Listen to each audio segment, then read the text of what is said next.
Hey, Honors Chemistry. So I kind of wanted to briefly go through some of the measurements that you've been taking using the Vendean.org website in worksheet number 5. And really, I wanted you to get an idea of how big things are. Getting a sense of measurement literacy. So if I tell you something is a micrometer, you could kind of estimate it with your eyes. That was the big purpose of that website. That when I look at the website and I look at the measurement, I go, oh, that's a micrometer, that's a millimeter, and we'll get there. So I'm looking at question number 4 because I know some of us are starting to see some of the questions on here that asks you to convert units. So for the author shows the thickness of a sheet of aluminum foil, I was looking way down to probably like the 1, 2, 3, like the 4th one that they labeled as aluminum, and they called it thick aluminum foil. I looked at thick aluminum foil. That's the one that I looked at, and it was similar to the one that we did in class when we were looking at how thick aluminum is, the aluminum foil is. And so now I saw it, and it was about 5 micrometers. This little u is mu. U is, we pronounce it as mu. So it's micrometers. And mu is a Greek letter out from the Greek alphabet. And so you might see that a couple of times. It stands for micrometer. And as you can see, it says, use the conversion factor 1 meter equals 10 to the 6th micrometer to change the thickness to meters. Well, before we get into a different way to do a calculation, let's maybe do it in a way that we may be familiar with, and let's do ratios and proportions. So ratios and proportions. So if I know that for every 1 meter there are 10 to the 6th micrometers, if I have 5 micrometers, how many meters would that be? Now, as you're trying to think about this, maybe you might realize that I need at least 1 million micrometers for 1 meter. If I have 5 micrometers, I definitely do not have more than 1 meter. And so let's check that by setting a proportion. So 1 meter is 10 to the 6th micrometer, which is equal to, and just setting up a proportion, the units on the top should be the same as the units on the bottom for proportions only. So it should have meters, micrometers. And I usually have to put information into here that is given to me in the problem somewhere and that I'm looking for. Well, it says use the conversion factor 1 meter to 10 to the 6 micrometers to change this thickness 2 meters. So I'm looking for meters. I'm going to label that as X. Okay, and I have 5 micrometers.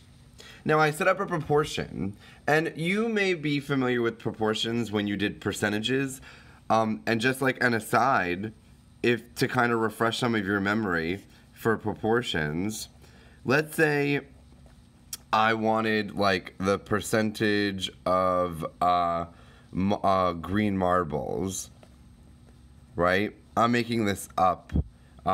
And I had 10 green marbles and 90 red marbles,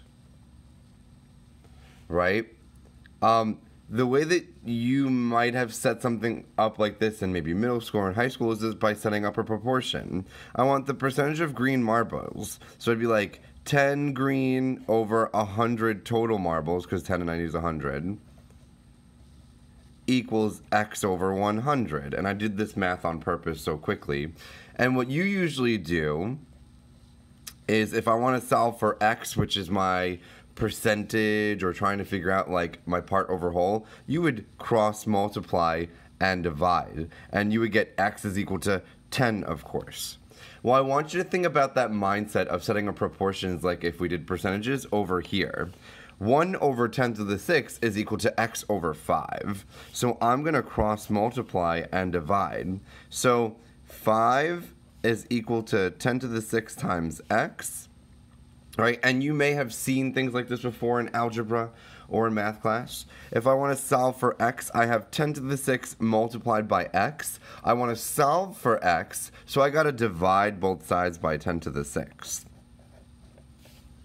And if I plug this into a calculator, I get 5.0 times 10 to the minus 6 meter. And that's very small, right? I know I added a sig fig. I could say 5 times 10 to the minus 6. We'd be fine, all right?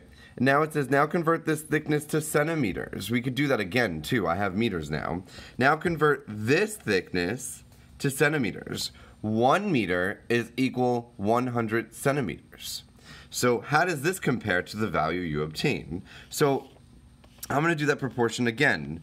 1 meter over 100 centimeters is equal to,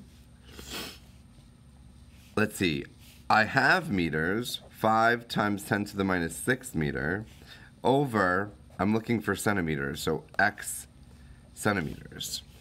If I cross multiply and divide, I'm basically doing 100 times 5 times 10 to the minus 6, and I will get 5 times 10 to the minus 4th centimeter. And it says, how do these values compare? Well, it looks like my centimeters are 100 times larger than my meters.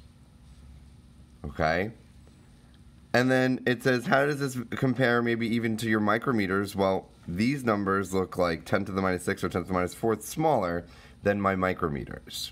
And this is all about measurement literacy. These all represent the same measurement. 5 micrometers is the same as 5 times 10 to the minus 6 meter, which is the same as 5 times 10 to the minus 4th centimeter.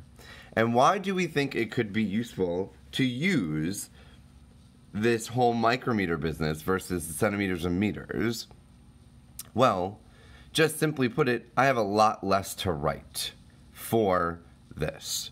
So this is going to be the beginning way for us to think about our measurements and trying to see if we could convert between measurements using proportions. The next time we meet in class, I'm going to show us a different way in which we could calculate and show measurements in between. All right? Let me know if you have any other questions, comments, or concerns about doing this type of calculation or finishing this worksheet for measurements. And I will see you next time in class.